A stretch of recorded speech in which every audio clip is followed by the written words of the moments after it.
మే నెల 19వ తారీఖు 2024. ఈ దినము దేవుని స్వరము. మార్కు సువార్త 1వ అధ్యాయం 4వ వచనం. బాప్తిస్మమిచ్చు యోహాను అరణ్యంలో ఉండి పాప క్షమాపణ నిమిత్తము మారు మనసు విషయమైన బాప్తిస్మము ప్రకటించుచూ వచ్చెను. मार्कुस अध्याय 1 वचन 4. यूहन्ना आया जो जंगल में बपतिस्मा देता और पापों की क्षमा के लिए मन फिराव के बपतिस्मा का प्रचार करता था. Mark chapter 1 verse 4.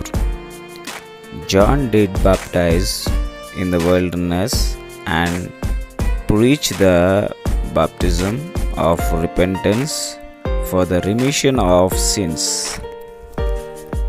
అరణ్యంలో కేకవేయుచున్న ఒకని స్వరము అని లేఖనాల్లో ఎవరి గురించి రాయబడిందో ప్రియులారా మీకు తెలుసుంటే ఆ వ్యక్తి యొక్క నామాన్ని మీరు కామెంట్ సెక్షన్లో తెలియజేయండి.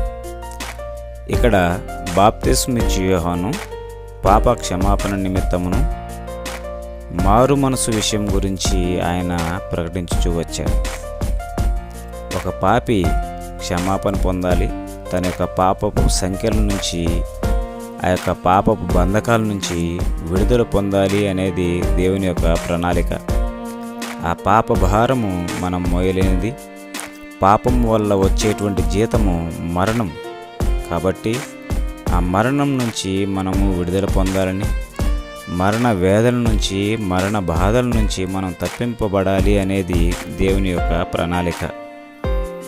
కాబట్టి సర్వసృష్టికర్త అయినటువంటి ఆ దేవుడే భూలోకానికి మానవుడిగా దిగివచ్చి మన పాప భారాన్నంతా తన భుజాల మీద వేసుకుని తను మన కొరకై మరణించి మన కొరకై రక్తం చిందించాడు. ఒక పవిత్రమైనటువంటి రక్తము మనిషి యొక్క పాపాలన్నిటి నుంచి మానవుడిని విడుదల కలుగజేయగలుగుతుంది.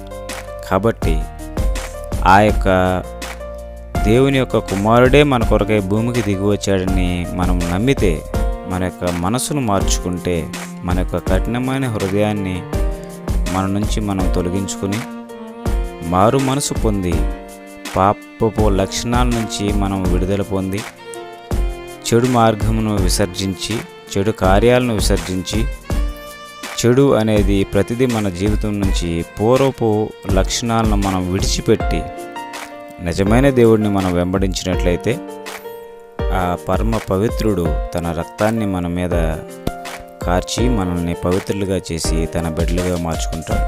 కాబట్టి ఆయన బిడ్డలుగా మారి పరిపూర్ణమైనటువంటి మేలు మనందరం పొందుకుందాం.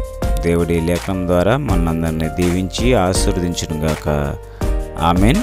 అందరికీ వందనాలు.